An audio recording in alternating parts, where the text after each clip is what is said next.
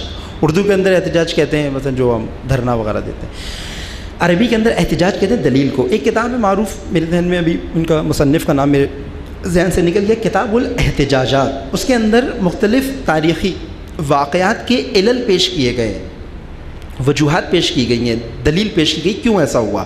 اس کے اندر قضیہ صلح کو پیش کرتے ہوئے امام حسن مجتبیٰ سے یہ روایت آئی کہ فرمایا کہ میرے پاس دو راستے تھے، ایک طرف میں یہ دیکھ رہا تھا کہ ایک منصوبہ دشمن نے بنایا ہے، مثلا امیر شام نے ایک مسئلہ بنایا، ایک منصوبہ بنایا ہے میرے لیے، یہی منصوبہ کہ کسی طریقے سے ان کو صلح کے اوپر مجبور کریں۔ ایک منصوبہ میرے ساتھیوں نے بنایا، میرے اپنے ساتھیوں نے، یہ امام مجتبیٰ کے جملے ہیں عیناً۔ میرے ساتھیوں کا منصوبہ کیا تھا؟ میرے ساتھیوں کا منصوبہ یہ تھا، ایٹ دا اینڈ، نہائی منصوبہ یہ تھا کہ مجھے معاویہ کے ہاتھ فروخت کر کے میری قیمت وصول کر لیں، مجھے قتل کر کے معاویہ کے ہاتھ بیچ دیں اور میری قیمت معاویہ سے وصول کر لیں، جو کچھ اس نے اس کام کے لیے رکھی تھی۔ امام مجتبیٰ نے کہا کہ میں نے دونوں منصوبوں کو دیکھا، ایک طرف دشمن کا منصوبہ تھا، ایک طرف اپنے ان خائن ساتھیوں کا منصوبہ تھا۔ مجھے دشمن کا منصوبہ اپنے ساتھیوں سے زیادہ اچھا لگا، زیادہ بہتر لگا، اس کے اندر کم ذلت تھی، اس کے اندر زیادہ ذلت تھی۔ امام مجتبیٰ فرماتے ہیں کہ میں نے اپنے ظاہری ساتھیوں کے منصوبے کو چھوڑ کے دشمن کے منصوبے کو یعنی معاویہ کے منصوبے کو زیادہ بہتر پایا، اس میں کم ذلت پائی، تو میں نے اس کا انتخاب کیا۔ اور وہ انتخاب کس نے کروایا؟ ان خائنین نے، جو اپنے آپ کو حتی تشیع کے عنوان سے کہتے تھے، انا من شیعتکم، ہم آپ کے شیعہ ہیں، اس عنوان سے کہتے تھے۔ ظاہری طور پہ یہ نفاق تھا ان کے اندر، دلوں میں نفاق تھا۔ ان کو پتہ تھا کہ حتماً اس جنگ کے اندر کمزور ترین حالت کے اندر ہیں، امام مجتبیٰ شہید ہو جائیں گے، بعد میں ابھی ہم معاویہ سے بنا کے رکھیں تاکہ اس حکومت کے اندر ہمارا بھی حصہ ہوگا۔ اب آپ دیکھ رہے ہیں گمشدہ شخص امام معصوم کو کہاں تک پہنچا دیتا ہے، اور اگر اس کے بعد آنے والے بھی گمشدہ ہوں، امام حسن کے واقعے کی کس طرح سے تحلیل کرتے ہیں یا تجزیہ کرتے ہیں کہ لگ رہا ہوتا ہے وہ صلح امام حسن نے کی تھی، جبکہ وہ صلح تحمیلی تھی، ٹھونسی گئی تھی، وہ صلح حالات نے ٹھونسی تھی۔ امام خمینی کا ایک بہت معروف جملہ ہے اس کے بارے میں، فرماتے ہیں کہ امام خمینی فرماتے ہیں کہ یہ صلح تحمیلی تھی، بالکل اسی طرح جس طرح سے امیر المومنین کی حکمیت تحمیلی تھی۔ وہ جو جنگ صفین کے اندر واقعہ پیش آیا اور کہا کہ آپ بھی حکم قرار دیں اپنی طرف سے، ایک حکم ہم قرار دیں گے، اور ایک حکمیت کا معاملہ ہوا، جو حکم امیر المومنین قرار دینا چاہتے تھے، جو ثالث یا اس کو ڈسپیوٹ کو ریزالو کرنے کے لیے جو امیر المومنین قرار دینا چاہتے تھے، اس کو قبول نہیں کیا گیا، ایک اور کو حکم بنا دیا گیا۔ اس حکمیت کے اوپر مولا علی راضی نہیں تھے، لیکن شور و غل اور اس طرح سے رویہ کیا گیا کہ امیر المومنین کو ماننا پڑا اس حکمیت کو۔ تو وہ حکمیت امام خمینی فرماتے ہیں جس طرح وہ حکمیت تحمیلی تھی، اسی طرح یہ صلح بھی تحمیلی تھی۔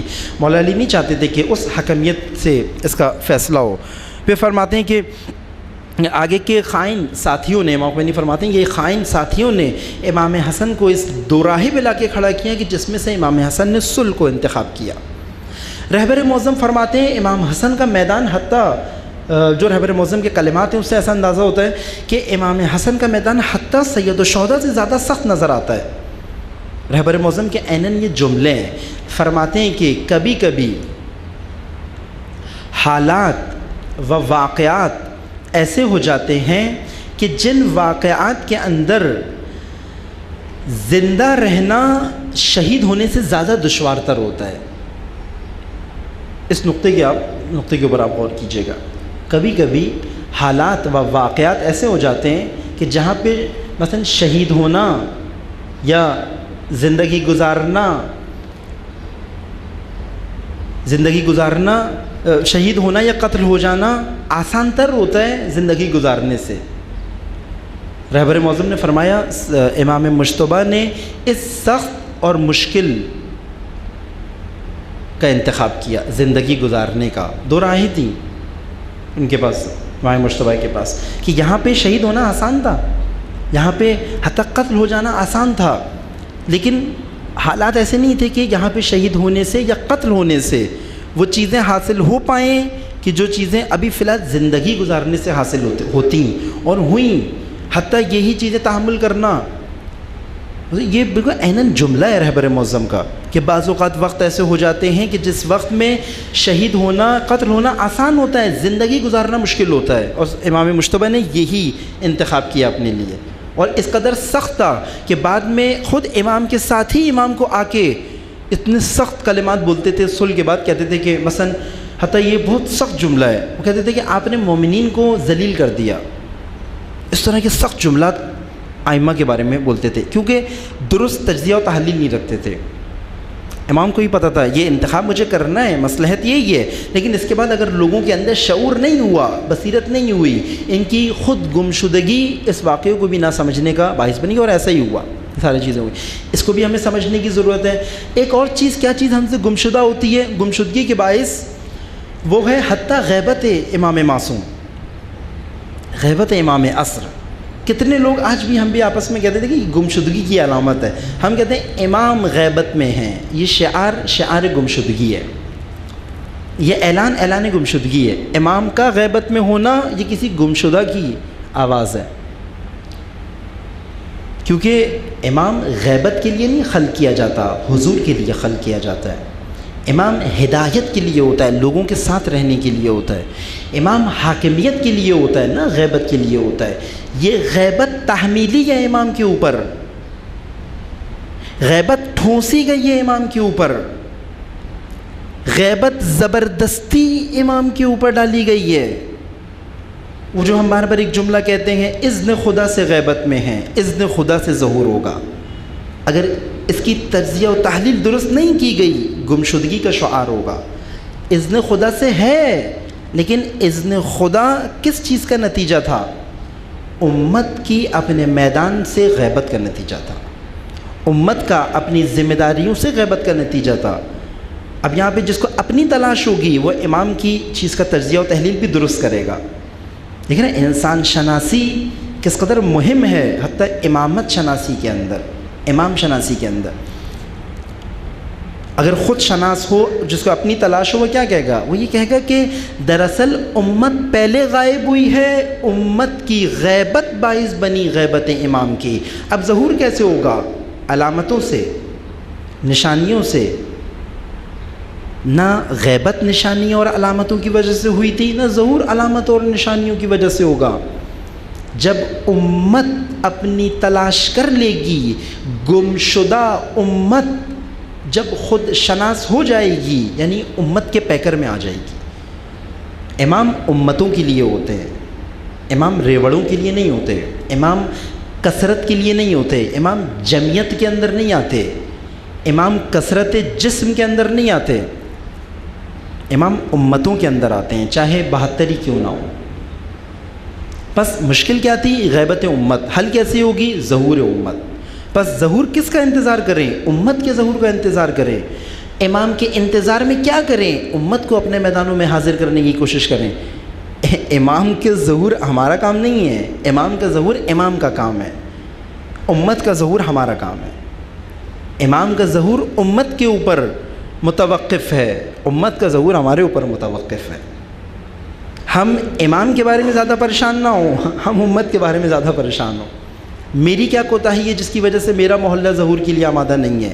میری کیا کوتاہی ہے جس کی وجہ سے میں خود ظہور کے لیے آمادہ نہیں ہوں؟ میری کیا کوتاہی ہے جس کی وجہ سے میرا گھر، میرا معاشرہ، میری زندگی، میرا علاقہ، میرا محلہ، میرا مدرسہ، میرا اسکول، میرا آفس، میری تمام تر چیزیں آج ظہور کے لیے آمادہ نہیں ہیں؟ کیوں؟ گمشدہ ہیں۔ اجتماعی گمشدگی، جس کا ایڈ آپ نے کبھی بھی اخبار کے اندر نہیں پڑھا ہوگا.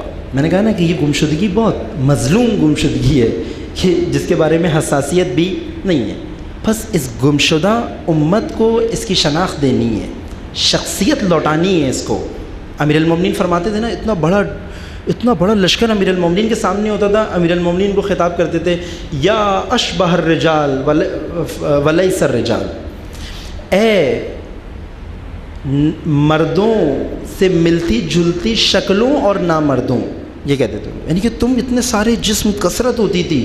امیر المومنین اتنی کثرت کے اندر، لشکر کے اندر صدائے بلند کرتے تھے، این عمار، عمار کہاں ہیں؟ یعنی وہ کہاں ہیں جس کو خود کی تلاش ہے. تم جو میرے سامنے آئے ہو سارے گمشدہ ہو. تم گمشدہ کے ساتھ میں کیا کروں؟ تمہیں راتوں میں بلاتا ہوں، دن کی بات کرتے ہو، دن میں بلاتا ہوں، رات کی بات کرتے ہو، صبح بلاتا ہوں، شام کی بات کرتے ہو. یہ ایک شعار بلند کرتے تھے، کئیتا و کئیتا، یعنی کہ اس طرح جیسے ہماری سیاسی پارٹیاں کہتی ہیں نا، ہم یہ کر دیں گے، ہم وہ کر دیں گے، آپ آئیں تو بس آپ قدم بڑھائیں، ہم یہ کر دیں گے. یہ اس طرح کے شعار امام کی یہ ساتھی بلند کرتے تھے. امام کہتے تھے میں تمہیں بہت اچھی طریقے سے جانتا ہوں، مجھے تمہاری شناخت ہے. تم خود گمشدہ ہو لیکن کم از کم مجھے تمہاری شناخت ہے.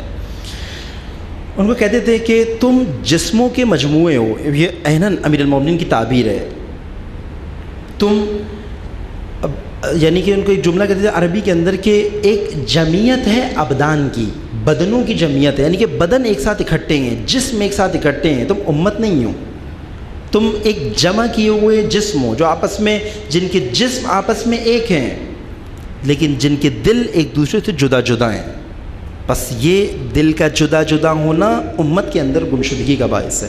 بہرحال وقت ہمارے پاس قلیل ہے. ایک اور آپ کی خدمت میں عرض کرنا تھا کہ اس گمشدگی سے نکلنے کے لیے ایک بہترین فرصت ہمارے پاس اعتکاف ہے. اعتکاف بہترین فرصت ہے ہمارے لیے گمشدگی سے نکلنے کے لیے، جو کہ ماہ مبارک رمضان میں زیادہ بطریقہ اولا ہمارے لیے ایک اچھی فرصت ہے. اعتکاف ایک انسان کو بحیثیت فرد گمشدگی سے نکالنے کے لیے بہت اچھی فرصت ہے. پوری امت کو گمشدگی سے نکالنے کے لیے الہی کیمپ ہے حج ایک بہترین فرصت ہے. ایک امت کیسے گمشدگی سے باہر آتی ہے اس کے لیے حج ہے. اسی وجہ سے ان چیزوں کو ہمیں رکھا گیا. یہ تقریباً اسلامک ہاسپٹلائزیشن ہے. یعنی کہ جب ایک مریض اتنا ہو جاتا ہے جس کا گزارا کلینک سے نہیں ہوتا، اس کو ہاسپٹل کی ضرورت ہوتی ہے. اسے کہتے ہیں تمہیں کہیں جمع کرنا پڑے گا اپنے آپ کو، اس زندگی سے کاٹ کے آب و ہوا اپنی طرح تبدیل کرو اور ایسی جگہ پہ جاؤ جہاں پہ تم اپنے آپ کو تلاش کر سکو. جس میں سے میں کہوں گا کہ اعتکاف ایک چھوٹا سا کیمپ ہے، الہی کارگاہ. اور بڑا کیمپ ہمارے پاس حج ہے، الہی کارگاہ اجتماعی پوری سوسائٹیز کے اوپر عالمی طور پہ مسلمانوں کو گمشدگی سے نکالنے کے لیے. لیکن چونکہ بدقسمتی سے حج خود گمشدہ افراد کے ہاتھ میں ہے، مزید گمشدہ کرتا ہے وہ حج فی الحال. یعنی کہ اس کو دوسرے لوگوں کو تقویت ہوتی ہے. مثلا چائنا کی 2 سال سے بیٹھی ہوئی کمپنیاں جو اپنے آپ کو گم کر چکی ہوتی ہیں، وہ دنیا میں ایک مقام پیدا کر لیتی ہیں اس حج کے ذریعے سے، کیونکہ جن کے ہاتھوں میں حج ہے وہ خود گمشدہ ہیں. وہ ایسا اہتمام کرنے والے اہل حج کو گمشدگی سے نکالنے میں ناکام ہوتے ہیں. بہت ہی کوئی شاذ و نادر ہمارے پاس کوئی موقع ہو کہ جو یہ کام کریں. کہ واقعاً جو شخص اس حالت کے اندر بھی حج کے ذریعے سے اپنے آپ کو گمشدگی سے نکال لے تو ہمارا بھی سلام ہو اس کے اوپر. لیکن بہرحال انسان ایک کوشش ایک صحیح کر سکتا ہے کہ حج کو کسی طریقے سے اسی ابراہیمی نہج کے اوپر لے کر جانا اپنی سی کوشش. دوسرا اعتکاف ہمارے لیے بہت مہم ہے کہ انشاءاللہ اگر کوئی اور فرصت ہوئی تو آپ کی خدمت میں یہ عرض کریں گے. ایک مرتبہ درود بھیجیے محمد و آل محمد پر.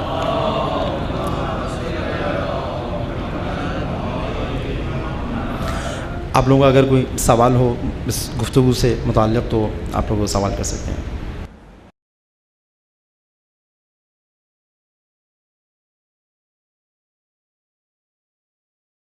کر دے تو یہ آپ کے لیے نازل نہیں ہے، اس قدر عالی ہے آپ کے لیے، اس قدر اوپر ہے. یہ مطلب کہ اس کے ذریعے سے آپ کبھی بھی چائنا نہیں پہنچ پائیں گے.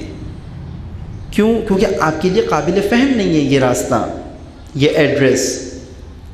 بس یہ پتہ اور یہ ایڈریس آپ کے لیے قابل فہم جب تک نہیں ہو جاتا، اس کے ذریعے سے اس منزل تک آپ نہیں پہنچ سکتے. قرآن کریم انسانوں کو انسانیت کی منزل تک پہنچانے کے لیے آیا ہے، کمال تک پہنچانے کے لیے آیا ہے. لقاء اللہ تک پہنچانے کے لیے آیا ہے، خلیفۃ اللہ تک پہنچانے کے لیے آیا ہے، قرب خدا تک پہنچانے کے لیے آیا ہے، اعلیٰ علیین تک پہنچانے کے لیے آیا ہے، مکارم الاخلاق تک پہنچانے کے لیے آیا ہے۔ خلاصتاً وہ انسان جن کو انسان بنا کر خلق نہیں کیا گیا، ان کو انسان بنانے کے لیے آیا ہے۔ اگر ایسی زبان میں ہمیں ہدایت سے سروکار رہا جو ہمارے لیے قابل فہم نہیں ہے، یہ قرآن ہمارے لیے نازل نہیں ہے۔ یہ قرآن، یہ عربی کا قرآن ہم تک ثواب پہنچا سکتا ہے تلاوت کے نتیجے میں، ہمیں کہیں نہیں پہنچا سکتا۔ بس عربی کے اندر موجود قرآن اگر ہم عربی نہ جانتے ہوں، اس کی تلاوت ہمیں ثواب پہنچا سکتی ہے، ہمیں کہیں نہیں پہنچا سکتی، کیونکہ ایسا ایڈریس پڑھ رہے ہیں جو ہمارے لیے قابل فہم نہیں ہے، قابل حصول ثواب ہے، قابل حصول ہدایت نہیں ہے۔ رمضان المبارک کے اندر قرآن کو نازل کرنے کا فلسفہ و حقیقت و مقصد یہ ہے کہ انسان اب قرآن سے ایسا رابطہ رکھے کہ جو ثواب کے لیے نہ ہو، کیونکہ ثواب تو اس کے اندر حتماً ہوگا، وہ نزول کے لیے ہو، قابل فہم بنانے کے لیے ہو۔ ہمیں یہ توفیق دی کہ ہم اپنے دین کے بارے میں، اپنے مکتب کے بارے میں چند آرائز آپ کی خدمت میں عرض کر سکیں۔ خداوند متعال کی اس توفیق پر شکر بجا لانے کے لیے ایک درود بھیجیں محمد و آل محمد پر۔ اللہم صلی علی محمد و آل محمد وعجل۔ ماہ مبارک رمضان تمام تر رحمتوں و برکتوں و مغفرتوں کے ساتھ ماہ عظیم ہمیں شامل حال ہے۔ خداوند متعال کی ان نعمتوں میں سے ایک نعمت ہے کہ جس کے ذریعے سے انسان سازی کے مرحلے کو بخوبی طے کیا جا سکتا ہے۔ ماہ مبارک رمضان کا تعارف خود قرآن مجید نے سب سے احسن و اعلیٰ انداز کے اندر ہمیں کرایا کہ شہر رمضان الذی انزل فیہ القرآن، رمضان المبارک جس کے اندر قرآن نازل کیا گیا۔ بس رمضان المبارک کا ایک ہمارے پاس کلچرل تعارف ہے، رسوماتی تعارف ہے جو ہمارے معاشرے کے اندر زیادہ عام ہے، اور ایک قرآنی و الہی تعارف ہے۔ وہ تعارف جو انسان سازی کے لیے ضروری ہے وہ قرآنی تعارف ہے، اور ماہ مبارک رمضان کا استقبال بھی اسی عنوان سے کیا بھی جاتا ہے۔ بس جس کا کلچرل یا رسوماتی علاقائی یا جو کچھ ہم اپنے معاشرے میں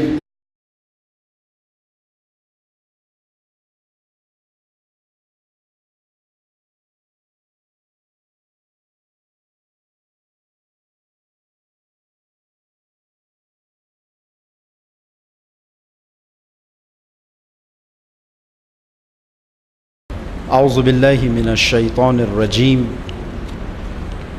بسم اللہ الرحمن الرحیم،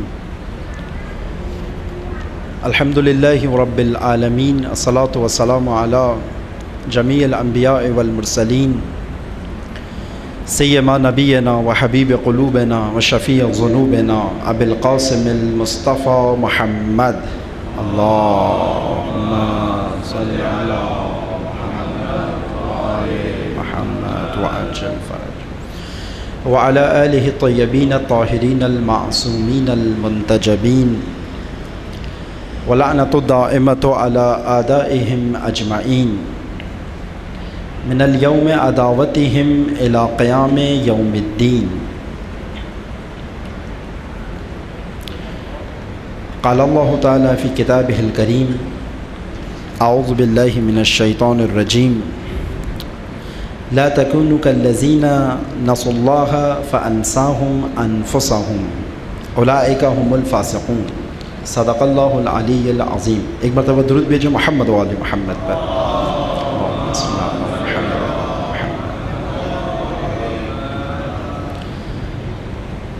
سب سے پہلے خداوند متعال کے انتہائی شکر گزار ہیں کہ خداوند متعال نے ماہ مبارک رمضان میں پر نازل ہونے کے لیے نہیں آیا تھا، قرآن مومنین کے قلوب کے اوپر نازل ہونے کے لیے آیا تھا، ہمیں یہ دیکھنا پڑے گا جس قدر ہم نے زندگی گزاری ہے کس قدر قرآن ہمارے لیے نازل ہے۔